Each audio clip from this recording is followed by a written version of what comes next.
2024 को हमारे 500 वर्षों का इंतजार समाप्त हुआ है, क्योंकि 500 वर्षों के इंतजार के बाद हमारे प्रभु श्री राम अपने जन्मभूमि अयोध्या में पुणे विराजमान हुए। अवध पधारो अवधपति रघुवीर राम, हमारे राम राज्य का शंख बजा है फिर सरयू किनारे। अवध पधारो अवधपति रघुवीर राम, हमारे राम राज्य का शंख बजा है फिर सरयू किनारे। आज जश्न मनाओ सारी दुनिया में मेरे राम प्रभु जी घर आए हैं। आज जश्न मनाओ मेरे सारी दुनिया में मेरे राम प्रभु जी घर आए हैं। आज फूल बिछाओ सारी बगिया के, अयोध्या में उत्सव छाए हैं, अयोध्या में उत्सव छाए हैं। साथियों, इससे बड़ी सौभाग्य की बात हमारे लिए क्या होगी कि हम वो भाग्यशाली पीढ़ी है जिसने राम मंदिर का निर्माण होते हुए देखा है। और साथियों, राम होना सरल नहीं है, राम होना सरल नहीं है, पर जो सरल हो गया बस वही राम है, जो सरल हो गया बस वही राम है। और आज मैं इस मंच के माध्यम से प्रभु श्री राम की महानता का एक किस्सा आपको सुनाना चाहूंगा कि प्रभु श्री राम की सेना में नल और नील नाम के दो वानर, जिनको ये वरदान कि वो एक शिला उठाए, एक पत्थर उठाए, उसमें प्रभु श्री राम का नाम लेकर उसे पानी में छोड़े तो पत्थर तैर उठे। प्रभु श्री राम का नाम लेके पत्थर पानी में छोड़े, पत्थर तैर उठे। और जब शिलाएं पानी में तैरने लगी तो सेतु बनने लगा। ये समाचार ये सूचना जब गंगा तक पहुंची तो गंगा में बेहद हाहाकार मच गया कि अरे भाई, जिस राजा ने हम पर हमला किया है उसके नाम के पत्थर तैरते हैं तो हम क्या करेंगे, कहाँ जाएंगे। इतना दुखी जनता को लेकर रावण ने कहा, ना भय की आवश्यकता नहीं है, आइए मेरे साथ। रावण अपने दरबारियों और जनता को लेकर समुद्र के किनारे जाते हैं, एक पत्थर उठाते हैं, उस पर रावण लिखते हैं, उसको पानी में छोड़ते हैं और वो पत्थर भी तैर उठा। साथियों, रावण लिखा हुआ पत्थर भी तैर उठा। जनता बेहद प्रसन्न है कि हमारे राजा को भी ये कला आती है। सब वापस लौट गए, रावण भी वापस लौट गए।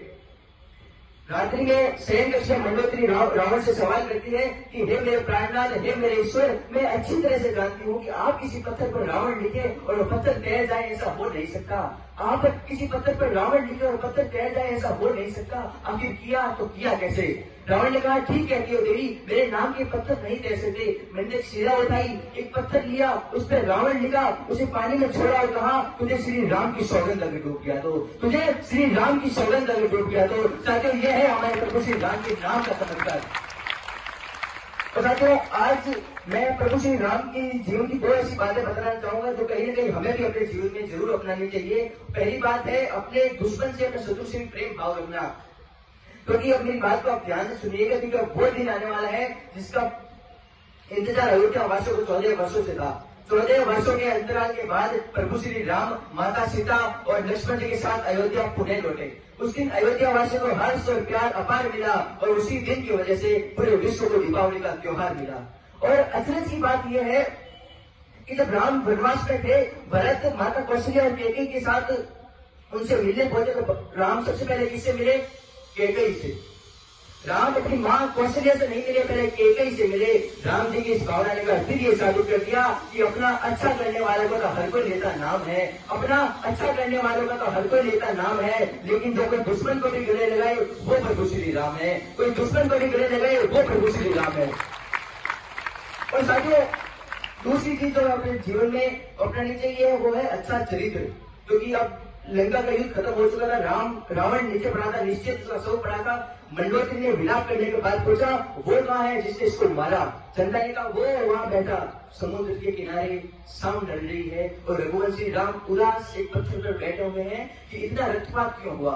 राम दुखी है लाशों को देखकर, चिंताग्रस्त राम ने अचानक पीठ पर से एक पराई स्त्री की छाया देखी और सचेत होकर खड़े हो गए। बोले, हे देवी, मैं आपको प्रणाम करता हूँ, इस निर्जन रण क्षेत्र में आप कौन है?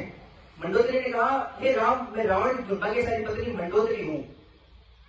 तो राम ने कहा, माँ मैं आपसे समझ आता हूँ, आपका पति बड़ा तेजस्वी था, महाज्ञानी था, उच्च कुल में पैदा हुआ था, ब्रह्मा का वंशज था, लेकिन उसे अनेक थी, इसलिए मुझे उसको मारना पड़ा। मंडोदरी ने कहा, मैं देखने आई थी जिसने पूरी दुनिया को पराजित कर दिया, जिसने तेरे पूर्वज मां दादा तक को स्वर्ग में जाकर चुनौती दे दी, उस महापराक्रमी को आखिर हराया तो हराया किसने? ऐसा उसमें क्या है? तो हमने कहा, माँ आपको पता चला कि क्या है? कि हाँ, आते ही पता चलेगा, आने से पहले ही पता चल गया कि क्या है कि राम एक मेरा पति था जो मेरी जैसी सुलक्षणा होते हुए तेरी पत्नी चाहता था, और एक तू है जो पीठ पर से पराई स्त्री की छाया पड़ी तो खड़ा हो गया। ये उसमें और तुम्हें अंतर है। और साथियों, यही अंतर है हमारे मर्यादा पुरुषोत्तम भगवान श्री राम में और रावण में।